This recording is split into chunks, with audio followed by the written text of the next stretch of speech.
Team India Mohammad সিরাজকে বাদ দিয়েছে। সিরাজ গত বছর টিম ইন্ডিয়ার ওয়ানডেতে 1 নম্বর বোলার ছিল। টিম ইন্ডিয়া সিরাজকে না নিয়ে আরশদীপ সিংকে নিয়েছে। এই ডিসিশনটা আমার কাছে ভালো লাগে নাই মানে আমার যেহেতু ভালো খেলছে তাকে বাদ দেওয়ার দরকার ছিল না। সঞ্জুকে দলে নিতেই পারত। লাস্ট ম্যাচেও তার সেঞ্চুরি ছিল।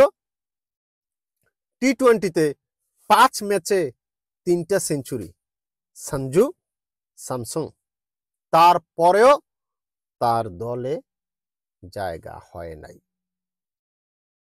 এখন ইন্ডিয়া যদি আরেকটা টিম বানায়, যেই দলকে সিলেক্ট করেছে তার বাইরে যারা বাদ পড়েছে তাদেরকে যদি নিয়ে আরেকটা দল বানায়, আমার কাছে মনে হয় ওয়ার্ল্ডের অনেক দল তাদের কাছে হারবে। কারণ ইন্ডিয়া যেই দল ঘোষণা করেছে এবং যারা বাদ পড়েছে তাদের স্কিল, তাদের ভিতরে পার্থক্য 19 আর 20ও না, 20-20 সেম টিম। ইন্ডিয়া এই মুহূর্তে আরেকটা দল যদি ঘোষণা করে, আমার কাছে মনে হয় কোনো 19-20 হবে না, সেম টিম হবে। আপনি চিন্তা করে দেখেন, ওপেনিং এ যদি নামে ঈশান কিষান, ওপেনিং এ যদি নামে সঞ্জু স্যামসন, তাহলে জাতীয় দলের যে ওপেনার রোহিত শর্মা, শুভমান গিল, তাদের চাইতে ঈশান কিষান এবং সঞ্জু স্যামসন এর পার্টনার আমার কাছে আর বেশি ভালো মনে হয়। টিম ইন্ডিয়ার ন্যাশনাল টিমে 1 ডাউন 2 ডাউন 3 ডাউন গুরুত্বপূর্ণ জায়গা, গুরুত্বপূর্ণ মানুষজনই আছে কেএল রাহুল, আছে কিং কোহলি এবং আছে জেসওয়াল। হয়তো আপনি টপ অর্ডার ধরতে পারেন, জেসওয়াল হয়তো খেলবে না কিন্তু টপ অর্ডার ব্যাটসম্যান। আরেকজন আছে কি শ্রেয়াস আয়ার। এখন আপনি আরেকটা দল যদি বানান, ওপেনিং তো বললাম ঈশান কিষান, তারপরে আপনার সঞ্জুকে, সেইখানে যদি নীতিশ কুমার রেড্ডি কিংবা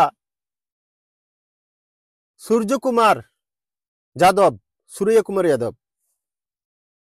তাকে নেন, এবং আপনি যদি তিলক ভার্মাকে নেন, আপনি দেখেন টপ অর্ডার কোনটা বেশি শক্তিশালী, যেটা জাতীয় দল নাকি আমি যেটা বলছি সেটা। অফকোর্স আমি যাদের নাম উল্লেখ করলাম, সূর্যকুমার যাদব, নীতিশ কুমার রেড্ডি কিংবা তিলক ভার্মা, তাদের চাইতে কোহলি কাকা কিংবা আপনার যারা আছে তাদের চাইতে এই দল আরো স্ট্রং। এবার আসেন আপনি স্পিনার যারা আছে, জাদেজা কিংবা কি নাম, অক্ষর প্যাটেল না কি নাম, এখন ভারুণ চক্রবর্তী, ওয়াশিংটন সুন্দর, সরি ওদিক দিয়ে স্পিনার আছে ওয়াশিংটন সুন্দর, ভারুণ চক্রবর্তী কিংবা রবি বিষ্ণই, অলরাউন্ডার, স্পিন অলরাউন্ডার, এদিকে যদি থাকে, তাহলে আপনি কাকে ফেলে কার কথা বলবেন? কোন দল স্ট্রং? আমার দেওয়া দল স্ট্রং।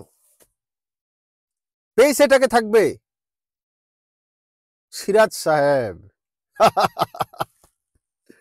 সিরাজ সাহেব পেস এটাকে থাকবে, এবং পেস এটাকে থাকবে হর্ষিত রানা।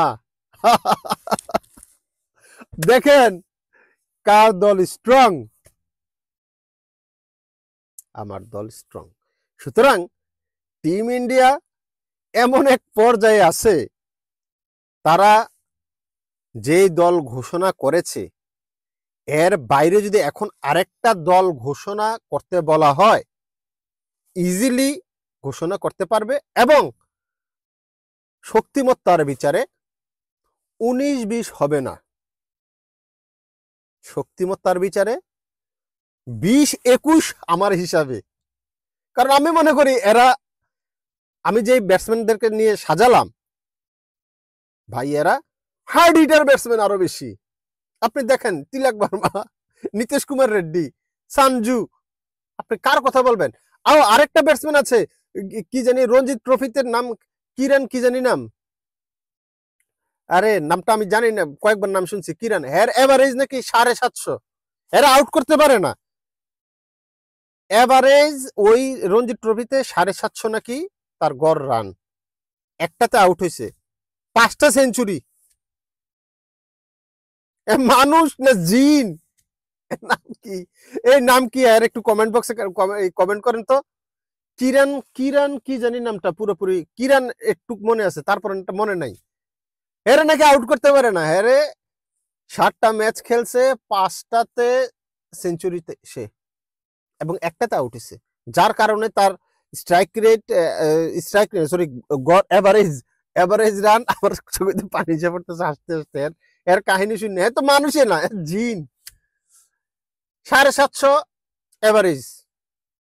তো ওরে যদি ওয়ান ডাউনে খেলায়, ওর ওয়ান ডাউনে খেলেন, তাইলে তো আপনার ন্যাশনাল টিমের চাইতে ইন্ডিয়ার এই টিম শক্তিশালী। আমি মনে করি টিম ইন্ডিয়ার এমন পর্যায়ে চলে গেছে, ওরা আইপিএলটা আয়োজন কইরা লাস্ট 5-6 বছরে ওরা আসলে কি বলবো, 3টা দল দিল, 3 নাম্বার দলটা ফাইট করতে পারবে সবার সাথে। খেলায় হার জিত আছে, চ্যাম্পিয়ন্স ট্রফি হয়তো ইন্ডিয়া নাও জিততে পারে এবার, কিন্তু তার মানে এই না যে শক্তিশালী দল না। কিংবা যাদের নাম আমি বললাম, আরেকটা দল যদি আমি বানাই, এই টিম, ওরা খেললে হয়তো চ্যাম্পিয়ন হয়ে যেতে পারে। কারণ কিং কোহলি ফর্মে নাই, রোহিত শর্মা ফর্মে নাই, জাসপ্রীত বুমরা ফুল ম্যাচ, সবগুলো ম্যাচ খেলতে পারবে না। তাহলে আপনি কাকে নিয়ে আপনি চ্যাম্পিয়ন্স ট্রফি আশা করেন? কিংবা ওই যে মোহাম্মদ শামি ইন্টারন্যাশনাল ম্যাচ খেলে না প্রায় 1 বছর, কাকে নিয়ে চ্যাম্পিয়ন্স ট্রফি আশা করেন? আমি তো মনে করি আমি যে এই দল দিছি সেটা নাম আইলে টিম ইন্ডিয়া জিতে যাবে। আপনারা আপনাদের মতামত জানাতে পারেন, আমি যেই প্লেয়ারগুলোর নাম বলছি কোনটা বেশি শক্তিশালী, আমি যেই এ দল দিলাম এইটা না জাতীয় দল? কমেন্ট বক্সে কমেন্ট করে জানান। আর ওই যে কোন প্লেয়ার যে 750 এভারেজ, তার নাম একটু বলেন, কিরণ কি জানি নাম। টিম ইন্ডিয়ার যে দল ঘোষণা করেছে সেটা বেশি শক্তিশালী, নাকি আমি এখন যাদের নাম বলবো একটা দল বানাবো সেইটা বেশি শক্তিশালী? কমেন্ট বক্সে এই ব্যাপারটা কমেন্ট করুন, কে বেশি শক্তিশালী, টিম ইন্ডিয়ার জাতীয় দল নাকি এখন আমি যেটা দল বানাবো টিম ইন্ডিয়া এ দল, সেটা বেশি শক্তিশালী?